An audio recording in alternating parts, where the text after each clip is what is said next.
खबर ये कि हर युवा के लिए सुनहरे भविष्य की गारंटी एनडीए के विकसित बिहार संकल्प पत्र में जाहिर किया गया है। और देखिए संकल्प पत्र की खास बड़ी बातें क्या कुछ रही हैं। हर युवा के लिए सुनहरे भविष्य की गारंटी दी गई है। हर युवा को नौकरी और रोजगार का वादा किया गया है। 1 करोड़ से ज्यादा नौकरी की गारंटी एनडीए की तरफ से दी गई है। महिला समृद्धि पर एनडीए ने सबसे ज्यादा जोर दिया है। महिला रोजगार योजना में 2 लाख तक की मदद महिलाओं को हासिल होगी। और हर युवा के लिए सिर्फ रोजगार की ही गारंटी नहीं मिली, यह भी कहा गया कि हमारे इस पूरे संकल्प पत्र में हर जिले में फैक्ट्री और हर घर में नौकरी का वादा किया जा रहा है। इसकी गारंटी दी जा रही है।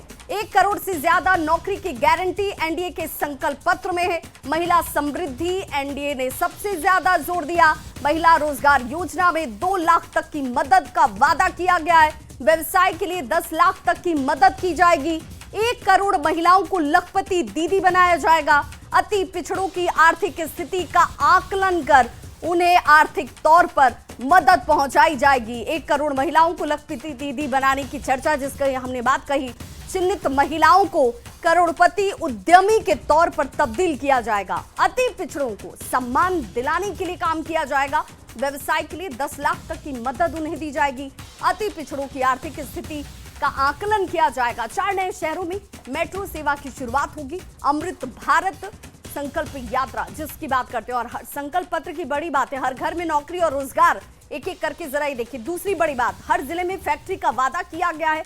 हर जिले में ये फैक्ट्री खुलेगी। हालांकि ये कौन सी फैक्ट्री होगी इसकी भी चर्चा है। 1 करोड़ से ज्यादा नौकरी की गारंटी दी गई है संकल्प पत्र में। 1 करोड़ लखपति दीदी बनाई जाएंगी। चौथी बड़ी बात है संकल्प पत्र की। 5वीं, 4 नए शहरों में मेट्रो सेवा की शुरुआत की जाएगी, यानी कि मेट्रो सेवा का विस्तार किया जाएगा। 6ठी बड़ी बात है, बिहार में 7 एक्सप्रेसवे का वादा एनडीए के संकल्प पत्र में।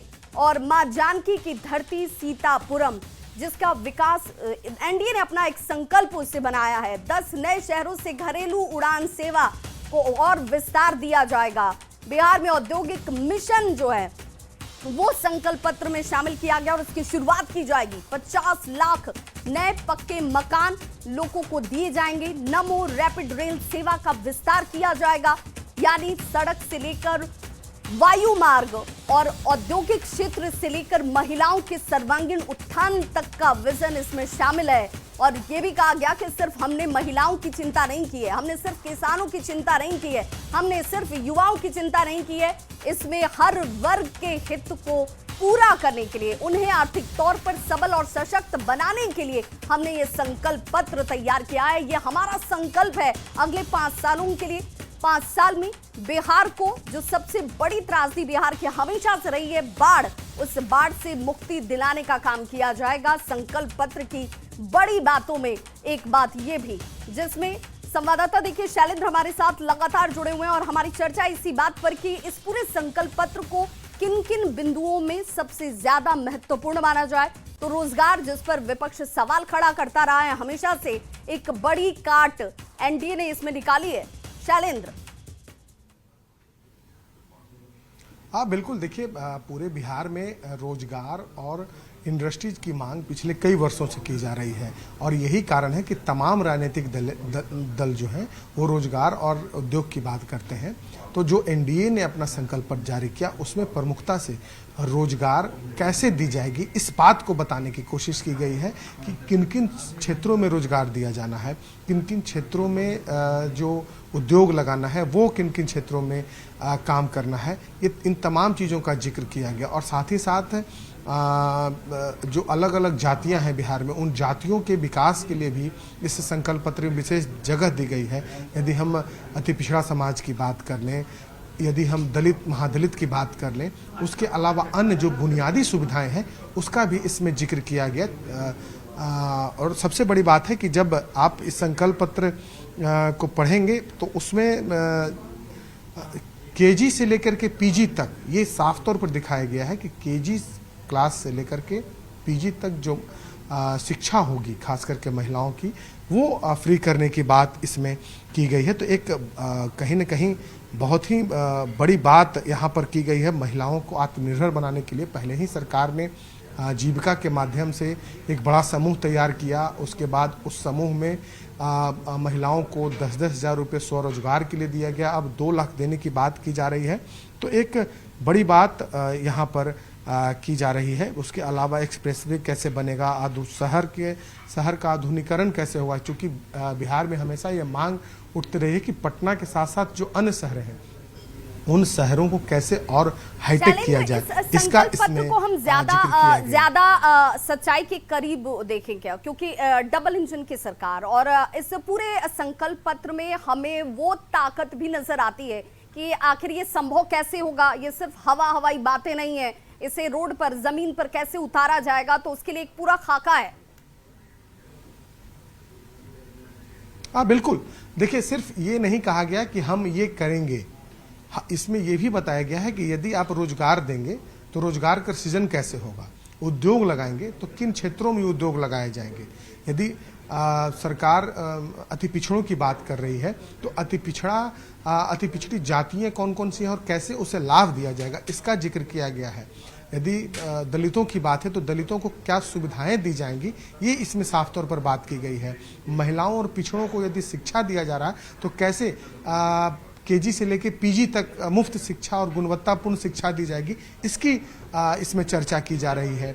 बाढ़ राहत एक बिहार में एक बड़ी समस्या होती है बाढ़ की, और खास करके इससे निपटने के लिए सरकार ने कहा है कि अगले 5 सालों तक सरकार जो है वो बिहार को बाढ़ से मुक्त करा देगी। तो एक अपने आप में कहा जा सकता है कि एक बहुत ही बड़ी सरकार की घोषणा है, और इन तमाम घोषणाओं के लिए बजट की भी जरूरत होगी। और ये भी सरकार ने साफ कर दिया है कि कैसे इन घोषणाओं को हम पूरा करने जा रहे हैं। बिल्कुल शैलेंद्र, पलायन एक ऐसा विषय हमेशा से रहा जिस पर विपक्ष आक्रामक रहा। विपक्ष ने कहा कि भाई 20 सालों तक आपने बिहार की सत्ता को संभाला है, पलायन कर लोग दूसरे राज्यों में जाकर रोजगार करते हैं, ये रोजगार उन्हें अपने ही राज्य में क्यों नहीं मिल जाता। तो उस पलायन को दूर करने की भी कोशिश यहाँ पर की गई है कि आखिर फैक्ट्रियों का निर्माण जब यहाँ होगा तो कामगार हाथों को, कुशल हाथों को यही रोजगार हासिल हो जाएगा। अब बिल्कुल देखिए, इसमें पलायन और रोजगार एक प्रमुख बिंदु है, और यही कारण है कि सरकार ने हर क्षेत्र में हर कामगार के लिए कुछ न कुछ इसमें घोषणाएं की हैं। जिस तरीके से यदि आप गीग वर्कर जो ऑटो चालक और अन्य लोग जो होते हैं, यदि हम उनकी बात कर लें तो ऑटो टैक्सी ई रिक्शा चालकों को 4 लाख का जीवन बीमा सरकार देने जा रही है। गीग वर्कर जो है उन शैलेंद्र हमारे साथ बने रहिए, शैलेंद्र आप हमारे साथ बने रहिए। असित जी हमारे साथ जुड़ चुके हैं, कांग्रेस प्रवक्ता। असित जी बहुत स्वागत है आपका। आज एनडीए की तरफ से वो ज्वाइंट प्रेस कॉन्फ्रेंस भी हो गई जिसे लेकर सवाल किए जा रहे थे कि भाई ऐसा तो कुछ इन्होंने अभी तक किया नहीं, तो वो एकजुटता भी दिखाई गई। दूसरी तरफ जिस संकल्प पत्र में 69 पन्नों का और उन 69 पन्नों में 69 संकल्प किए गए हैं, इस पर आपकी प्रतिक्रिया? एक मजेदार बात आपको बताऊं, आज इन लोगों ने संकल्प पत्र अपना जारी किया है और 24 घंटे पहले 2020 में जो इन्होंने घोषणा पत्र जारी किया था अपनी वेबसाइट से गायब कर दिया। क्यों गायब कर दिया? इन्हें इसका डर रहा होगा कि पिछले चुनाव के घोषणा पत्र जो है उसे लोग डाउनलोड करेंगे और फिर हम सवाल पूछेंगे कि भैया जो 20 में आपने वायदे किए उनका क्या हुआ। दिया गया है इनकी वेबसाइट से। तो 2020 भी बड़े बड़े झूठ इन लोगों ने बोले थे, नहीं कर सके। उससे भी बड़ा कुछ झूठ फेंक गए हैं जो ये कभी नहीं कर पाएंगे, और जब पूछने की बारी आएगी तो अपनी वेबसाइट पे डिलीट मार देंगे। तो ये देखिए शातिर लोग हैं, झूठ बोलना ही पेशा है, झूठ ही ओढ़ना, झूठ बिछाना, झूठ ही चढ़ना, चबेना। तो कुछ बड़ी झूठ फेंकना था, बैठ गए, फेंक के निकल गए। लेकिन असित जी आप चलिए दबाव ही सही, विपक्ष के सवाल ही सही, लेकिन उन मुद्दों को तो संकल्प पत्र में शामिल कर ही लिया गया कि भाई फैक्ट्री खोली जाएगी, उद्योगों का विस्तार किया जाएगा, बाढ़ जो एक बड़ी विभीषिका बिहार के लिए हमेशा से रही है उसे भी 5 सालों में दूर करने की बात कही गई है। कर पाए, उद्योग लगाने से रोक दिया था किसी ने आके, किसने रोका था? कर दे खुलासा, ये लोग घोषणा पत्र की जगह ये खुलासा कर देते कि पिछले 20 वर्षों में जो उद्योग लगाना हम चाह रहे थे फला ने उसे रोक लिया, नहीं लगने दिया।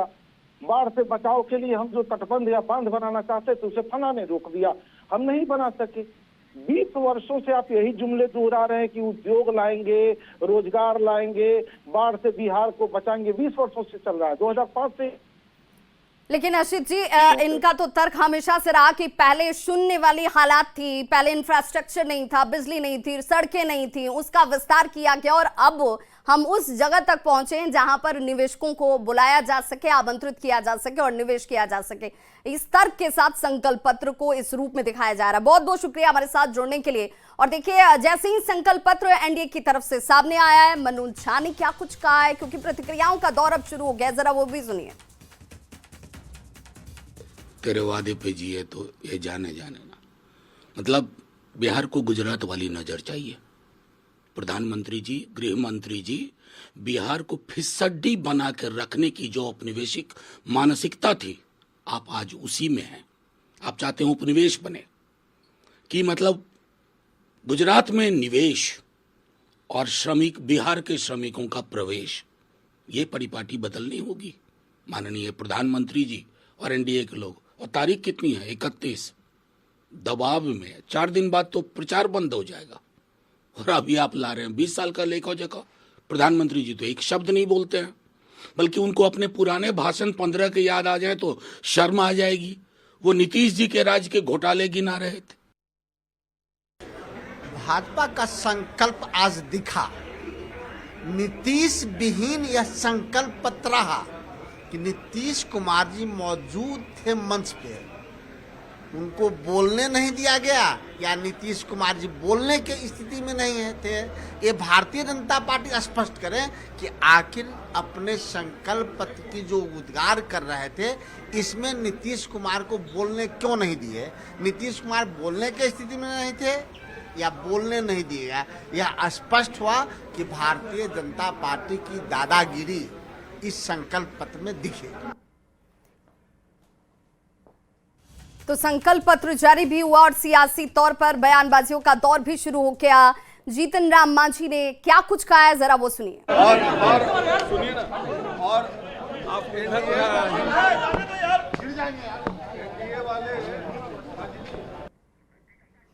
तो देखिए, जैसे ही प्रेस कॉन्फ्रेंस खत्म हुआ, साझा ये प्रेस कॉन्फ्रेंस, संकल्प पत्र जारी किया गया और राजनीतिक दलों की तरफ से प्रतिक्रियाएं सामने आने लगी। सवाल भी खड़े किए गए कि आखिर 20 सालों तक क्या किया गया, उसका जिक्र क्यों नहीं है। बिहार के लिए आज का दिन सियासी शुक्रवार के तौर पर देखा जाएगा, क्योंकि चुनाव प्रचार के रण में आज भी कई दिग्गज अपनी पूरी ताकत झोंकने के लिए पहुंच रहे हैं। बीजेपी के राष्ट्रीय अध्यक्ष हैं जेपी नड्डा, वो बक्सर के ब्रह्मपुर और पटना के विक्रम में चुनावी सभा को संबोधित करने वाले हैं। वहीं यूपी के मुख्यमंत्री योगी आदित्यनाथ भी आज हुंकार भरते हुए नजर आएंगे। वे आज सीवान के पुलिस लाइन, वैशाली के लालगंज और भोजपुर के अगियाओं में चुनाव प्रचार करेंगे, जबकि मुख्यमंत्री नीतीश कुमार जेडीयू के राष्ट्रीय कार्यकारी अध्यक्ष संजय झा के साथ चुनावी प्रचार करते हुए नजर आएंगे, जिसमें समस्तीपुर, मोरवा, शिवाजीनगर, दरभंगा का कुशेश्वर स्थान, बेनीपुर और मधुबनी का खुटौना शामिल है। जबकि तेजस्वी यादव आज एक बार फिर से 10-10 जनसभाएं करने वाले हैं। तेजस्वी यादव आज कहां होंगे वो भी जान लीजिए।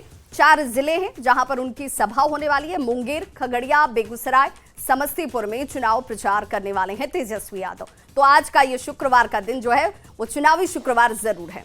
जहानाबाद में चुनावी ड्यूटी पर तैनात कर्मियों के लिए पोस्टल बैलेट से मतदान की व्यवस्था की गई है। राज्य संपोषित हाई स्कूल में बने केंद्रों पर वोटर ऑन इलेक्शन ड्यूटी ने अपने मताधिकार का इस्तेमाल किया। भारत निर्वाचन आयोग और जिला निर्वाचन पदाधिकारी के निर्देश पर जिले में 3 फैसिलिटेशन सेंटर्स बनाए गए थे, जहां पर मतदान प्रक्रिया शांतिपूर्ण संपन्न कराई गई। जहानाबाद विधानसभा क्षेत्र में 1715, मखदूमपुर में 1223 और घोसी में 1108 कर्मियों ने मतदान किया। आता है हाँ। पहले तो अपना सीरियल नंबर लेकर के जाइए, एक घोषणा का फॉर्म वहाँ मिलेगा, बैलेट पेपर मिलता है, 2 लिफाफा मिलता है, उस पर अपना सीरियल नंबर दीजिए, दस्तखत कीजिए, वहाँ अनुप्रमाणन पदाधिकारी वो हस्ताक्षर करते हैं। उसके बाद बैलेट को आप छोटा लिफाफा में डाल करके उस पर अंदर जाकर टिक लगा करके, और उसके बाद उस लिफाफे को और साथ में जो घोषणा है वो दोनों को बड़ा लिफाफा में डाल करके पैक करके दे। अनुभव से अपने ढंग से अपने मतदान अथी को, जो आपका पदाधिकारी है जो खड़ी है चुनाव में, उनका अपना ढंग से वोट। और इस वक्त बड़ी खबर आ रही है चुनाव प्रचार पर मौसम का असर देखने को मिल रहा है। नीतीश कुमार का हेलीकॉप्टर जो है वो उड़ नहीं सका क्योंकि मौसम खराब है। सड़क मार्ग से अब चुनाव पर प्रचार करने के लिए मुख्यमंत्री नीतीश कुमार जो हैं वो रवाना हो रहे हैं। चॉपर खराब बताया जा रहा है, मौसम की वजह से वो उड़ नहीं सका, उड़ान नहीं भर सका और नीतीश कुमार अब सड़क मार्ग से ही चुनाव प्रचार करने के लिए निकल रहे हैं। समस्तीपुर, दरभंगा और मधुबनी में रोड शो करते हुए चुनाव प्रचार करने के लिए वो पहुंचेंगे। आज रात्रि विश्राम संजय झा के अररिया संग्राम आवास पर ही किया जाएगा और संजय झा भी उनके साथ ही मौजूद हैं। इस वक्त की ये बड़ी खबर, मुख्यमंत्री नीतीश कुमार जो चॉपर से उड़ान भरने वाले थे और जहां रोड शो करते हुए अब वो पहुंचेंगे अपने चुनावी सभा स्थल पर। और फिलहाल यहां रुक रहे एक छोटे से अंतराल के लिए, लेकिन खबरों का सिलसिला लगातार जारी है।